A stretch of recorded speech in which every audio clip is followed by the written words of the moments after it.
We begin with a poignant story tonight of love and sacrifice in the face of overwhelming odds. A young couple learns their child will be born with a debilitating medical condition, and they bring him into the world anyway. Now these parents have a medical marvel on their hands. Here's ABC's David Wright. For Brandon and Brittany Buell, the first serious curveball of parenthood came the day after their 17-week ultrasound. These are his legs. His hands and feet are in the air like this. Okay. The scan where the couple first found out they were having a baby boy. The ultrasound tech was acting strange. She got really quiet, and when she got to his head and was measuring it, she didn't say a word. Then, the very next day, the phone rang with sobering news. They told me he had spina bifida. Wow. And how did you process that? I don't really know. I didn't really process it at the time. I couldn't really believe it. Turns out that initial diagnosis was wrong, but the scan showed a severe brain abnormality. Their son's head was not forming properly, the brain almost non-existent. Miraculously, Jackson survived. He's now just over a year old. The doctors didn't expect him to. In fact, it was the sort of pregnancy where doctors, as gently as possible, mention the word termination. Abortion is much too charged a word. It wasn't until 23 weeks pregnant that it was brought up. About the options. That we had the option to terminate in the state of Florida until 24 weeks. To put it bluntly, many American families faced with that 17-week scan would not have brought this baby into the world. How many fingers do I see? Jackson's parents gave him a chance. 4. Where do they come from? I can't say, but I bet they have come a long, long way. But in a way, this is the essence of that debate, isn't it? It can be if anybody wants to Sort turn of. it Some into people it. take it that way, but we never. we don't try to take it that way. No. Hi, handsome. They did think about termination. I would feel terrible doing something like that. But if they were to tell me he was going to suffer, or he would be in pain, or my life was in jeopardy, then my thought process might have been different. We're Christian, and we believe in what we believe in, but we still are going to do the best thing for our family, for Brittany, and ultimately for Jackson. And this is Jackson today, severely disabled, but thriving. For us, this just seems normal. We don't have another child. This is the first one. Even just bathing him is a task that requires both parents. You want to play with your toys? Was that a yes or was that a no? Where do you put his happiness? He's You happy, baby? almost all the time. He's just like any is. other baby. He's teething and gassy, so he's cranky often. There you go. Good job. And he is the sweetest baby. I know we're biased, and that's fine, but Every parent is, yeah, right? of course. But Jackson is not like most other babies. Here's what his brain should look like. Instead, this is Jackson's brain. Only a year later did neurologists at Boston's Children's Hospital come up with a proper diagnosis. Microhydranencephaly. Dr. Heather Olson saw Jackson in August. How much of the brain is there?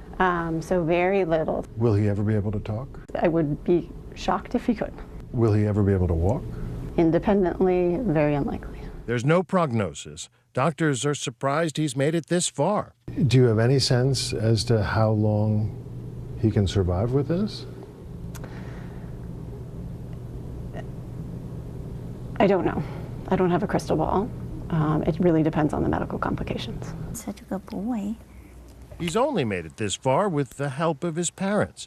Jackson gets nutrition through a feeding tube. Burping him involves removing the excess fluid directly from his stomach.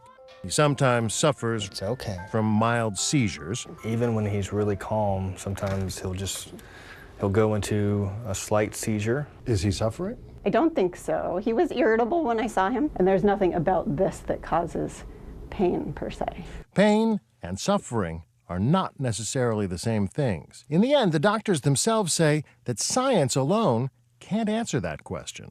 And what is his quality of life? Again, I met him once, so I don't have a full appreciation of that, but I would ask his parents. Can you press the buttons? How he's able to see the lights on his toy turtle is baffling because the cerebrum is so small as to be practically non-existent. You gotta press the button. Mommy can't do it for you. I'll remind you. See the big red button? You put your hand and then you press it. Like that. And yet his parents, who spend so much time with him, are convinced their son is in there. Yeah. It's so cute when he gets so proud of himself It is. and he grins. It's a cute grin. It is cute. He's so cute. Responding to their love and attention. Every day we spend time with him. Every day we play with him. Every day we say, I love you. 100 million times. Maybe a little exaggeration, but probably over 100 times every single day. No exaggeration. Can you sit up like a big boy? We call him by his name. We say, Mommy's here, Daddy's here. We love you so much. We're so proud of you. You're so strong. You're so smart. He hears those every day from us. And sure, maybe I'm biased, but I believe that positive reinforcement and talking to him and loving him, That was a big yawn, buddy. I think he's responding to that very well. Not only that, they feel he loves them back. I love you. They hear him saying so in videos such as this one.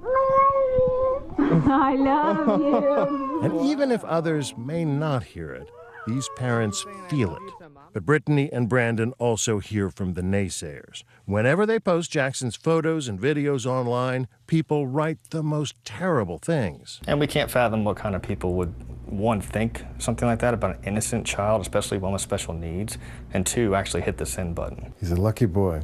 You guys seem like great parents. We try. We are trying hard. Jackson is lucky because many parents would not have given him that chance. It hasn't been easy.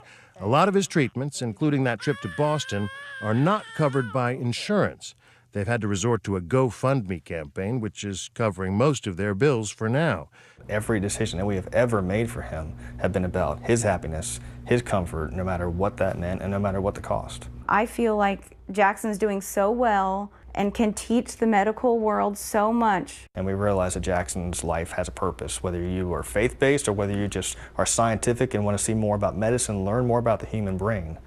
And at the same time, we realize the reality of Jackson, that we're probably going to outlive him.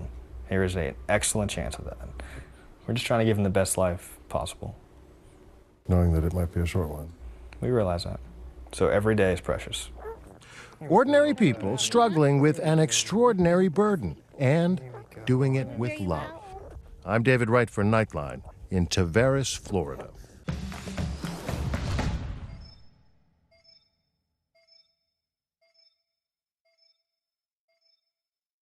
Begin with a poignant story tonight of love and sacrifice in the face of overwhelming odds. A young couple learns their child will be born with a debilitating medical condition, and they bring him into the world anyway. Now these parents have a medical marvel on their hands. Here's ABC's David Wright. For Brandon and Brittany Buell, the first serious curveball of parenthood came the day after their 17-week ultrasound. These are his legs. His hands and feet are in the air like this. Okay. The scan where the couple first found out they were having a baby boy. The ultrasound tech was acting strange. She got really quiet, and when she got to his head and was measuring it, she didn't say a word. Then, the very next day,